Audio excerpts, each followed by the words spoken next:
Gaano nakatagal ang mga manifestations mo? Ilang affirmations na ba na isulat mo? Ilang rituals na ba ang nagawa mo? Pero bakit ang tagal pa rin dumating ng gusto mo? Pero teka lang, hindi mali yung ginagawa mo ha. Huwag ka lang maghabol. Ang kailangan mo lang gawin is mag-align. Yung mga bagay na daladala mo sa subconscious mind mo na hindi ka fully aware, like past wounds, traumas, fears, doubts, yan na nagkokos ng mga energetic blockages na humaharang sa manifestations mo. Kaya kahit anong gawin mong rituals, parang may kulang. The key to unlocking your manifestations is healing first. At yan mismo ang gagawin natin sa Love and Light Festival sa May 25. Dito hindi lang tayo magmamanifest, sabay-sabay tayong mag-heal, magtatanggal ng energy block, aalay ng energies. Para hindi mo na nga kailangan maghabol, ikaw mismo ang magiging magnet ng mga pangarap mo.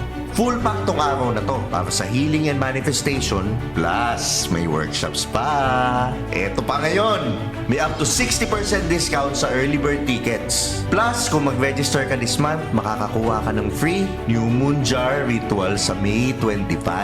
Kung naghihintay ka ng sign, eto na yun. Stop chasing, start attracting.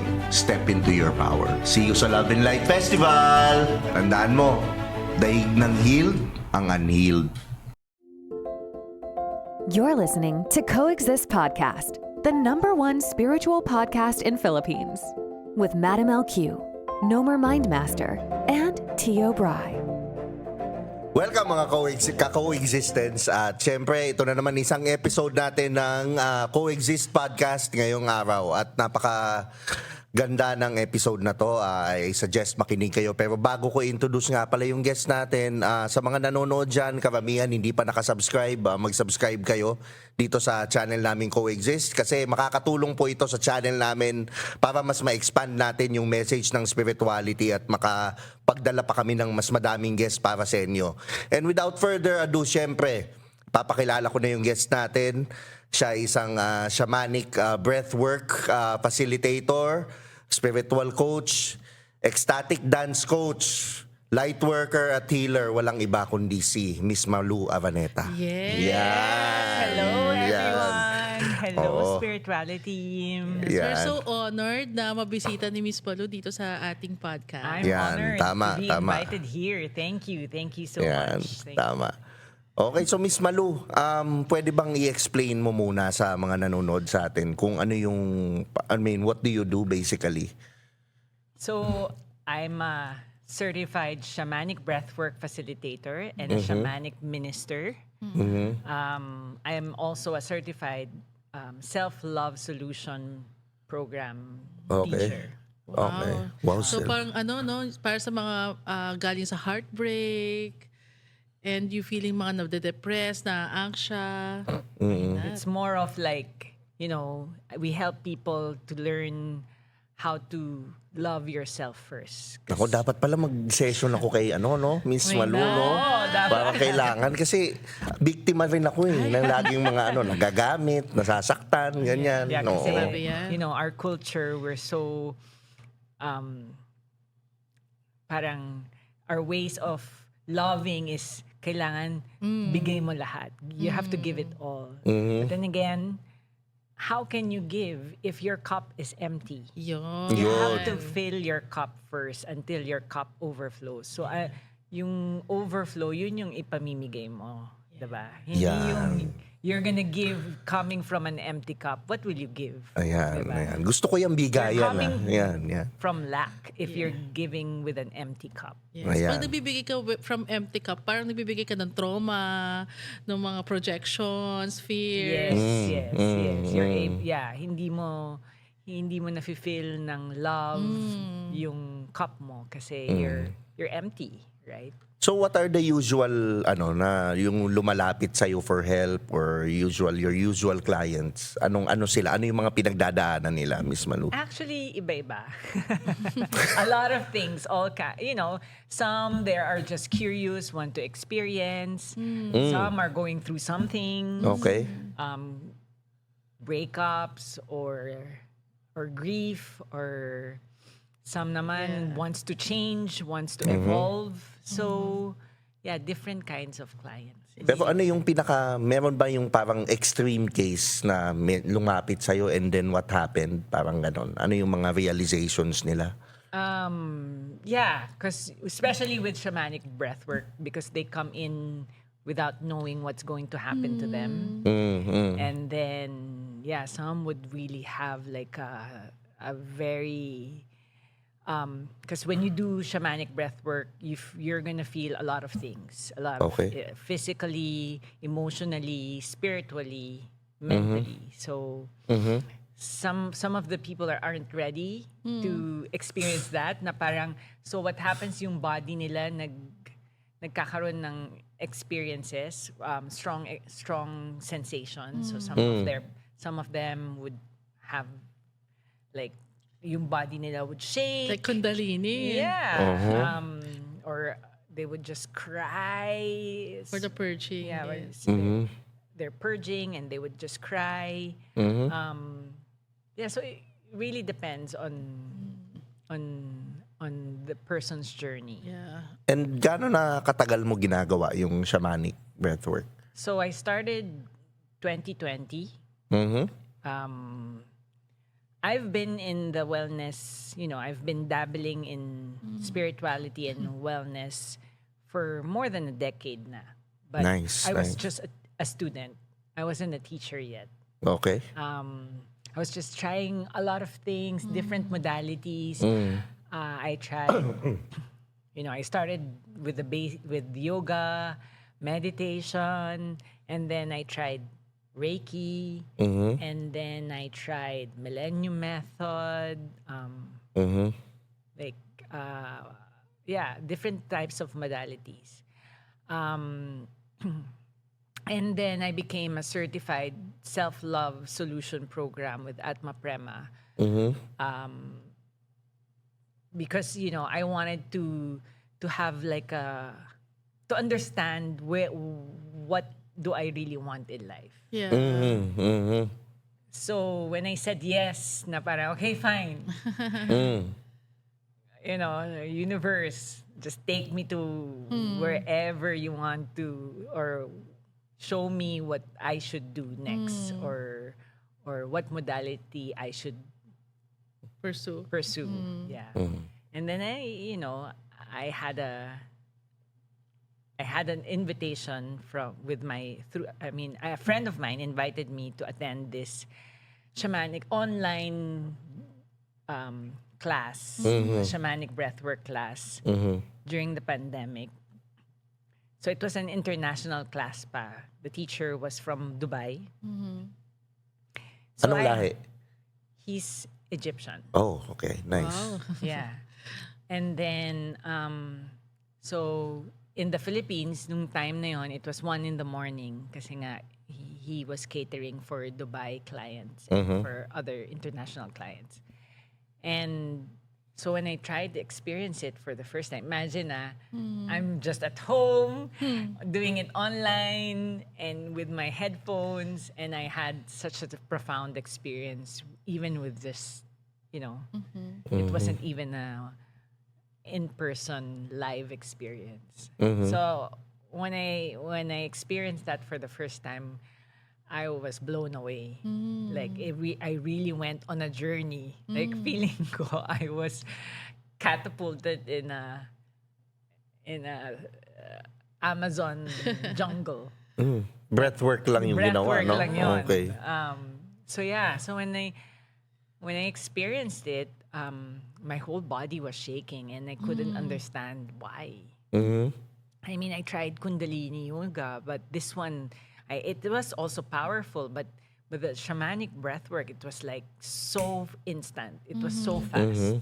Imagine 1 hour I was breathing continuously, and I journeyed. Like feeling ko I was high. That's May high nga ang breathwork eh.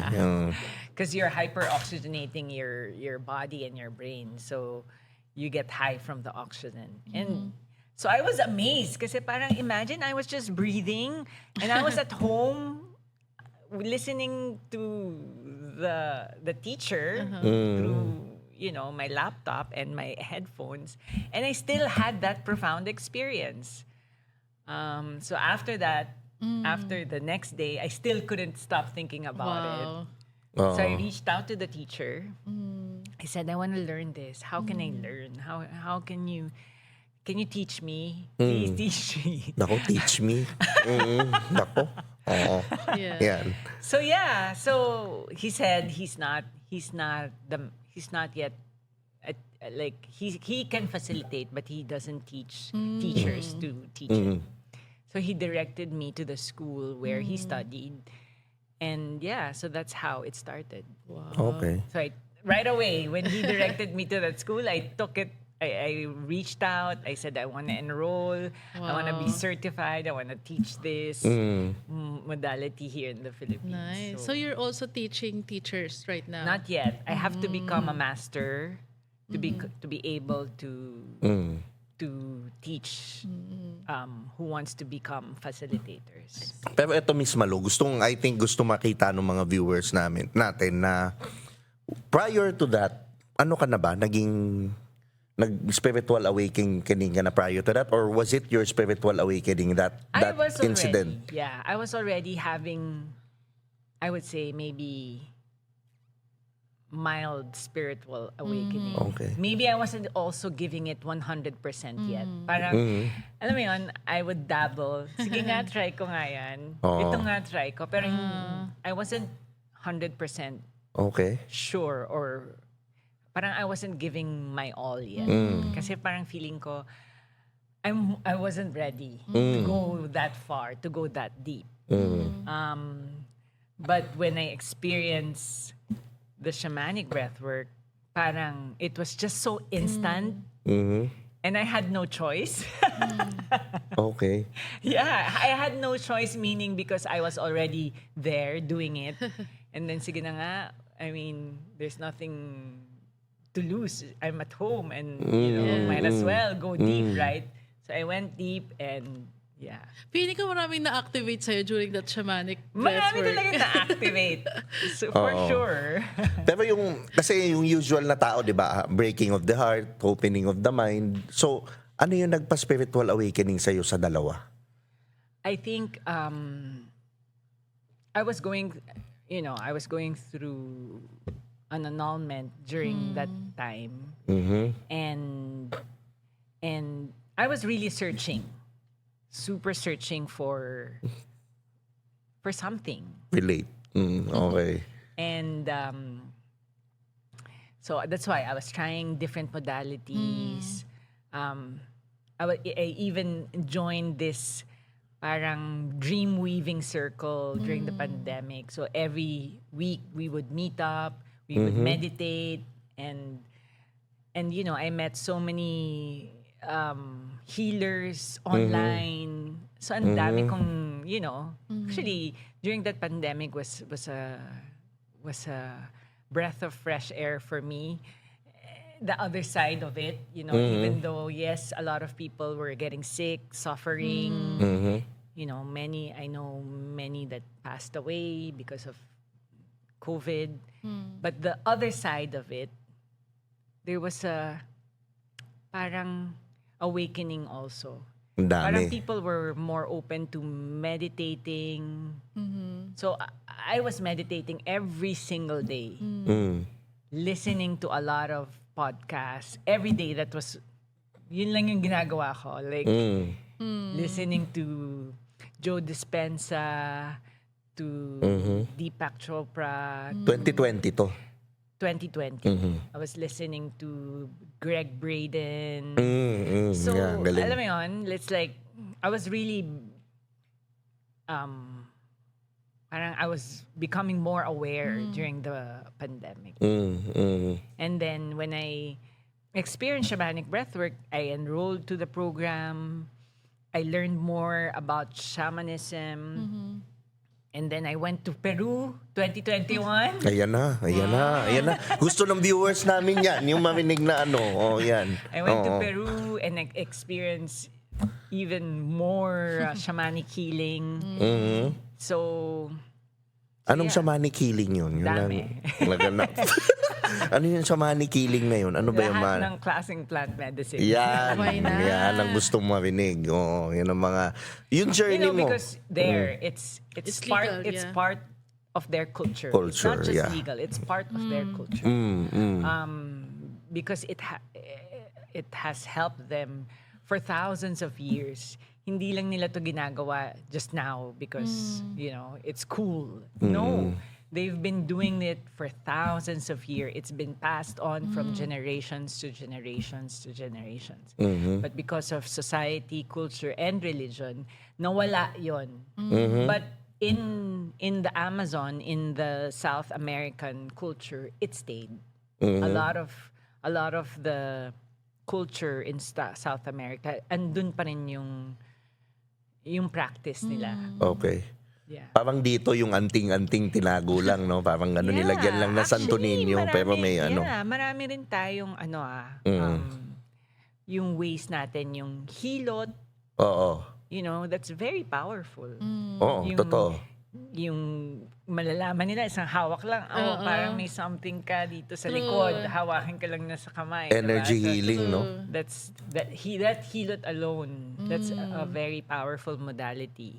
But no one is really, sayang kasi no one is really taking care of that culture. Kasi nga daw, demonic daw, yan yung mga sinasabi ng mga, yung mga, siyempre, nothing against religion, pero some of them kasi parang, most of things that they don't understand, they call it demonic.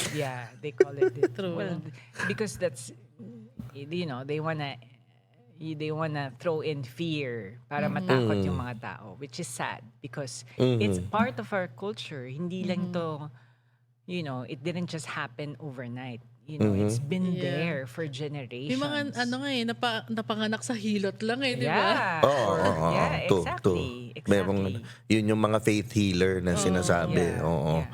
Pero dun sa, Miss Malu, sa plant medicines, ano yung mga natutunan mo na pagdating dun sa Peru? Ano yung mga nalaman mo about plant medicines? Kasi nadidemonize siya na drugs yan. Ano yan? Di ba? Parang ano yung mga natutunan mo about it? Well, I always say that plant medicine is not an alternative medicine. It is the first medicine. Boom. Right? Bago magkaroon ng mga Western medicine, Pharma, no? It all started from plants. Okay. Right? But they were able to cultivate that and make it more synthetic. But the root of medicine is really from plant, from nature. So nature is, that's why I wanna, give more knowledge about shamanism because shamanism is not a religion. It's a universal practice. Yes. Even spirituality naman, di ba? Yes, it's a universal practice. It's really connecting you to nature. This is what the plant medicine has taught me. It's really to connect with nature. Because Mother Nature is our home. And it's sad because we're so disconnected with nature. But nature is so intelligent. Even the plant world in the jungle, they communicate through the mycelium. The mushrooms, mycelium. So one plant can communicate to another plant even though they're so far away from each other because of that mycelium Energy or kung ano man yun. Yeah. So underneath the ground, nandun sila para siyang brain waves. Connected sila. And they're all connected. And I even saw this video by Jean Degrasse. I don't know if you know him. He's a cosmologist and a scientist. So he said that in the jungle, if a tree got cut or died, parang that mycelium will try to salvage the tree and create like parang it covers it with veins and basta ang galing to bring the energy alive again. So it knows how to take care of each other. Wow. Actually, napansin ko nga kasi di ba ngayon may mga transits tayo like Venus retrograde, Mercury retrograde, eclipse, may mga harsh transits. The more that you're grounded and connected with the energy of the earth and the mother nature, parang outshine mo yung mga transits na yun Yes. That's why, I mean, our body alone has different energetic points, or we call this the chakras. The first one is the root. Yeah. So when you're connected with your root chakra, Unshakable, yes. unshakable, you're more balanced, you're more grounded, you're more connected with Mother Earth. So it goes up. When the last one naman is the seventh chakra. This is more about connecting with the cosmic world. Yeah, So cosmos, from up, down, up, Yeah. down. So, like what they say, as As above, So so below, below. yeah. what you see in heavens Yes. is what you feel inside, you feel outside. Yeah. Or what you feel from the heavens, you can feel it inside. So Yeah. Kaya nga magbabalik it's kami. all connected. Oo. Kaya magbabalik kami next week kasi may mga harsh transits like eclipses. So sabi ko, magbe-veggie diet uli ako. Kasi kapag may ganyang eclipse, the more na hindi ako makain ng any meat and mga high vibrational vegetables. Yeah. Parang yun nga, mas aligned yung root chakra and Tama. yung connection sa Mother Earth. Yes.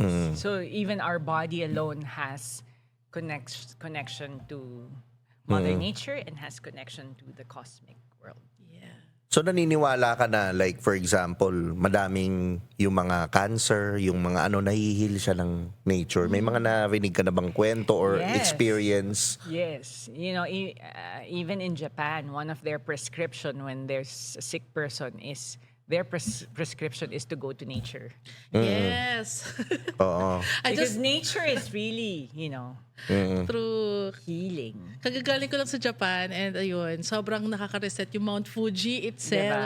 Diba? And even in their city, Tokyo, meron silang mga pockets of gardens. Ay, totoo. Ang dami nilang, places to go to meditate, to connect with nature. Dapat nga ganun no? It's so easy for them to step out from the busy world and, even like a garden Yeah. is you feel something, diba, already. So importante nang tumira ng probinsya, magka-farm, no? Yeah. Oo. That's why tingnan mo yung mga farmers natin, they're so healthy, they're so Why strong. not? Kahit, Mm.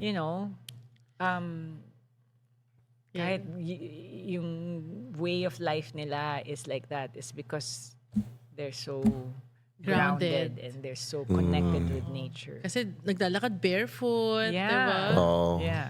So yung grounding, napaka-importante talaga, no? Yes, Kaya ako yes. nag-grounding sa sementeryo, Yun As a ang Scorpio in you, why not, Oo. diba? Kasi Bakit naman sa 70? hindi, sabay na Dinadalaw ko yung mom As a ko. Scorpio in him. Tapos park naman yun. Doon na ako nagtatapak ng nakapaa. Parang ganon. Ganon yung ginagawa ko dun. Ayan. So parang 2 birds in 1 stone. Oh. Ayan. So let's talk naman about the ecstatic flow dance. Okay, Oo. yes. So marami kasi dito sa Philippines, hindi pa nila alam what's that. Ayan. So ecstatic dance or flow dance is really like a movement meditation. It's a free form movement. So there's no choreography. You just express how you want to express through movement. So yeah, it's so beautiful to do this because parang it's like you just don't care about what's happening in the world. Yeah. All you want to do is dance and move your body. Yeah. Movement, music, it's all medicine. But they always say exercise. The doctor will always say exercise, move, because it's a medicine. Yeah. And our body is a temple. So if we're not balanced, if something is off, we feel it right away, di ba? May parang aches or pain tayo na feel. It's because our body is not attuned. So, this modality will also help you to become more attuned with your body. Okay, nice. Like it will help you, connect with your body more. Yeah. Actually, marami kasi dito sa atin, parang nahihiya sila na sumayaw. Diba po sabi mo, yan, ecstatic dance. So parang nahihiya sila. Yeah. When I did this before, funny because I was able to facilitate this in other country first before here. Kasi parang they're more open about doing it. So one time I went to Dubai and was able to facilitate it, and there was one girl, she was just walking. Walking, naglalakad lang siya, paikot-ikot lang. Okay. And that's her movement. That's okay. That's magmumove lang siya, pero lalakad ulit siya. And then stop siya, magmumove siya. Pero, for her, that's already a movement, the dance. So, there's one naman who would pray. Every corner, she'd pray, she'd kneel down and pray. Because she's a Muslim. So for her, meditation is prayer. So, it's all... Iba-iba no? Yeah, iba-iba. So I always say there's no right or wrong in the movement. Move however you want to move. Yeah. Just enjoy. Don't worry about other people because actually other people aren't really looking at you. Yeah. It's you who think, everybody's looking at me. True. No. Actually, ikaw lang yun. Iniisip mo lang yun. Hindi ka nila Wala silang pakialam. Wala silang pakialam. Oo. They just wanna Totoo. dance. Same as sa buhay. Yun ang tingin ng mga tao, parang lahat nakatingin sa akin. Pero totoo lang, wala namang pakialam. Yung masyado busy sila sa sarili nila. Yeah. So, it's because we're so consumed of ourselves.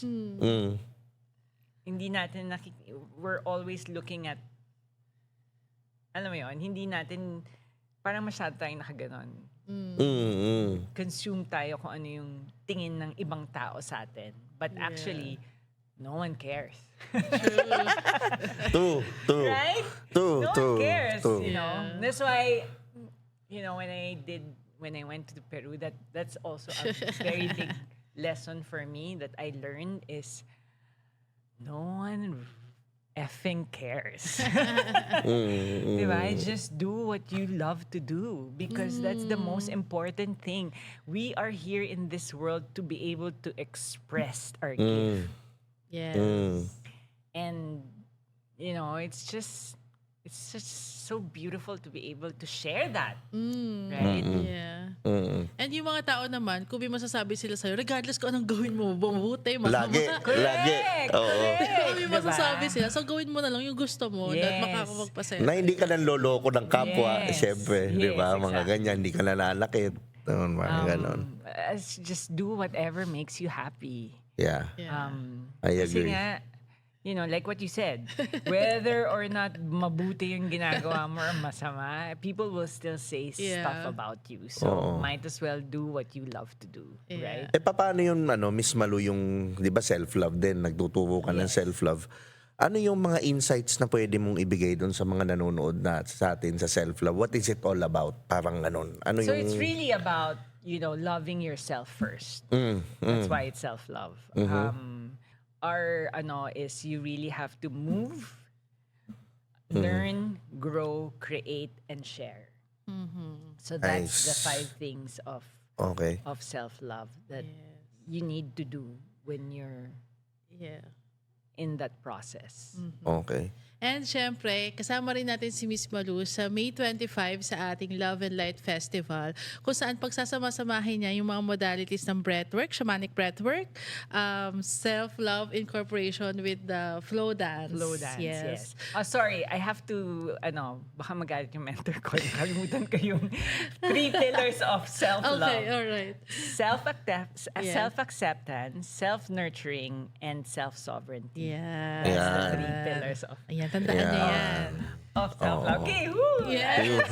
Okay, so again, sa Love and Light Fest, yan, magkakaroon kayo na session with Miss Malu, kung saan i-facilitate niya kayo with shamanic breathwork, and i-incorporate niyo yung self-love movement with the ecstatic flow dance. And with that flow dance, habang nagpo-flow ka with the music, you're releasing the traumas, the stagnant Yes. energies, while you receive healing. So it's really more, allowing you to break free from old patterns, from limiting beliefs, from self-doubt, self-judgment, fears and worries, because it's just all here. So when you're able to release that through movement, wow, now everything flows. It allows you to Yes. go into a flow state Yeah. or an altered state. So when you're in that state, nawawala na yung mga self-judgment, yung mga fears mo, worries. Totoo. And Oo, may you have that tool in any case na things happen again, bad things happen again. You have that tool to maneuver in that any problems that you have. Actually, may isang friend ako na nag-attend na ecstatic flow dance before. So sabi niya, kasi parang una nahihiya daw siyang sumayaw. Yeah. Tapos parang lahat dun sa space, sumasayaw na. Tapos siya, parang with the energy of the space and sa music, gusto na niya mag-flow. Pero yung, parang yung ego niya, yung hiya niya, parang, sabi, ganyan ka lang, stiff ka lang, stiff. Yeah. So parang naramdaman daw niya, the more na more stiff siya, parang yun daw yung blockages niya and all, na Yes. parang ayaw mag-release. Ayaw mag-release. So, Exactly. when tinry daw niya parang tuloy-tuloy na hindi na daw niya na-control yung body niya. Tapos naramdaman niya, okay, yung parang nagsasabi pala sa akin na ayaw kong sumayaw, yung sabi na parang stiff ka lang. Yeah. Ego pala yan lahat, saka yung mga Yes. traumas. Kasi minsan, yung mga ego natin and ganun, ayaw nilang ma-dissolve eh. Ayaw nilang mawala. Yeah, exactly. Yan. So yes, a lot of my students, mga first half of the class or the session, ganun lang yung mga sayaw nila. And then I just let them go with the flow. may trauma rin sa pagkabata yun, yung mga natawanan Oo, sila yung nung mga- sumayaw, natawanan ganyan. sila, Oo. yeah. Tama. Whatever it is, yung trauma nila or parang ang dami nilang iniisip, Yeah. 'di ba? Feeling nila hindi sila marunong sumayaw. But movement you don't have to dance like a ballerina. Even just walking, moving, that's already movement, right? So, and then the second half of the program, you'll see them like talagang flowing na. So it's so Yes. beautiful also to witness that and to be able to be a guide for everyone. Kasi they're able to break free from their limiting beliefs. Yan. Mismo. So this is your time and sign to break free dyan sa mga limiting beliefs na yan, di ba? So, ayan, makakasama natin si Miss Malu sa May 25 Love and Light Festival. So, kung gusto mong mag-register, makasama, we still have the early bird promos. You can check out your ticket sa ating website, www.spiritualityteam.ph. Ayan. Ayan. Yes. Oo. Super excited ako to be able to do this actually. And create a sacred space, di ba? space. Oo, Siyempre, tama. kami din, sasayaw doon. Kasama nyo, di ba? Si Master Nomer. Why not? Di ba? Oo. Ayun. May po-promote ka pa po ba? Ayan. Yes, aside from the Love and Light Festival this coming May 25, please buy the tickets while it's still an early bird Yeah. price. Promo, yeah. We are also facilitating a retreat in Bali, Ubud, Bali. Wow. Wow. This coming September 4 up to 9. So it's a 6 days, 5 nights retreat. Parang eat, pray, love yan, ah. More than that. Oh. Why not? More than that. So we will be doing different modalities, shamanic breathwork, cacao ceremony, flow dance, ice bath, Wow. Ay, sarap po. emotion code. Uy. This is our 3rd edition of this retreat. And I always say each time is always different. So Yes. it's Nice. always unique. So True. even if I say this is what we're gonna do, it's not. It's Yeah. not solid. I mean, it is what we're gonna do is solid, but Yeah. sometimes things happen and new things comes up and new modalities comes up. Yes. So Of just- course. it's so beautiful kasi everything is different. Nice, nice. As the- All beautiful. Yeah. As the universe is ever-changing, tayo rin, nag-evolve din tayo every day. Yes. Yan. Lakas ng palakas yung mga energies, di ba? Yes. So like you mentioned also, Yeah. how many times have you been doing this festival? Yung festival, once. Pero we have an event every October. Ah. So, yeah, challenge namin yung selves namin. ng mas maganda yung Oh, event. so, diba? Every time you're doing another event, it's Yes. constantly evolving Yeah. because that's how the universe is. It's constantly evolving. Yes. So we also are part of that. Nice. Tama. So, para makapag-join sila sa retreat, how to contact you? You can check out my Instagram account, Sama_wellbeing, or my personal Instagram account, MaluA29. Yeah. Yan. MALOU. Yan. So, para yan sa mga gusto ng intensive healing talaga na eat, pray, love, mas pa pala. Deep dive. Deep dive. Ay, Sa gusto ko Bali yan, ba, ha? deep. Oo, yan. Oo, deep ang ganda dive. yan. Why not? Oo. Ayan. Ayun, so ito kung gusto nyo nga pala tong episode na to, natuwa naman kayo, subukan nyo mag-subscribe kayo dito sa channel namin para syempre mas makatulong, follow us on Spotify, syempre i-rate nyo na rin, mas maganda yan sa algo, di ba? Para medyo tumaas naman, madami na nagigising ngayon, especially ngayon 2025. Yes. Ayan, Yeah, tapos 2025 is another breakthrough. yes, and also gusto ko rin magpasalamat siyempre sa Triton Studios and Triton Entertainment kung saan sumusuporta sa amin ngayon dito sa Coexist Podcast. And siyempre, Spirituality Team. Ayan, maraming salamat. And Miss Malu, thank you very much, so much. diba, I had sa pag-guest. fun. Thank Yan. you. Thank you. Yes! More of it. Yan. Part 2 kay Miss Part 2, Malu. part 2. Yan. Dive deep naman. Yan. Yan. And syempre, ilalagay po namin yung link sa baba kung saan kayo pwede makapag-purchase ng Love and Light ticket para Yan. hindi kayo, di ba, baka mamaya sold out na uli yan tulad nung last na event natin no October na sold Oo. out na. Tapos marami pang gustong humabol. So, lalagay po namin yung link sa baba. And if you also want to join our spiritual community sa Spirituality Team where we post tips and mga advices for manifestations, transits. Ayan. Lalagay ko na din yung link sa baba kung paano kayo makaka-join sa community natin. Ayan. And looking for loyal coexistence na follower. Kapag siguro pag-uusapan namin nila Tio Bray sa kani Kuya Nomer kung paano magiging mechanics, baka mamili tayo ng loyal coexistence na Ay, ang bibigyan ganda natin nun. ng Ang ganda nun. di ba? Ng free ticket, di ba? Gusto ko yan yung mga loyal, dapat ni-reward yan. Yeah. So pag-usapan diba? natin yan and sabihin natin yung mechanics sa next episode natin. Okay na. Exciting. Thank you guys. Thank you. Thank you. Also, please feel free to rate, subscribe, and leave a review wherever you listen to your podcasts. That helps others find the show, and we greatly appreciate it. Once again, we thank you for joining us on the Coexist podcast. We'll catch you in the next episode. And until then, love and light.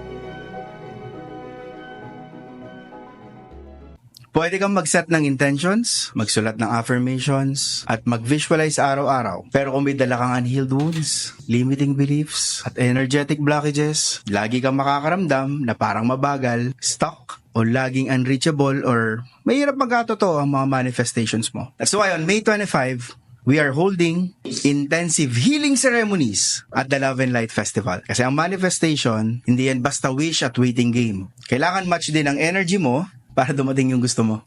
Pero paano kung may mga takot, doubts, at past traumas na hindi mo pa namamalayan. Yan mismo na nagbablock sa mga manifestations mo kaya hindi mo pa na-fully receive. Sa May 25, at the Love and Light Festival, we are not teaching just manifestations. We are guiding you through deep healing, energy clearing, and full alignment so you can finally receive what's meant for you. If you're ready to clear your energies and manifest like never before, join us. This is more than an event. It's a sacred portal of deep healing, powerful manifestation, and spiritual awakening. What awaits you? Intensive healing energy sessions, transformational workshops for deep soul healing, manifestation rituals under the new moon, ecstatic dance to release stagnant energies, tarot and oracle card readings, crystal healings, and mystical bazaars, and many, many more. See you guys sa May 25 sa Love and Light Festival. Message kayo para makapag-register. Meron kami mga exclusive early bird promos or visit our website www.spiritualityph. Tandaan mo, daig ng healed ang unhealed.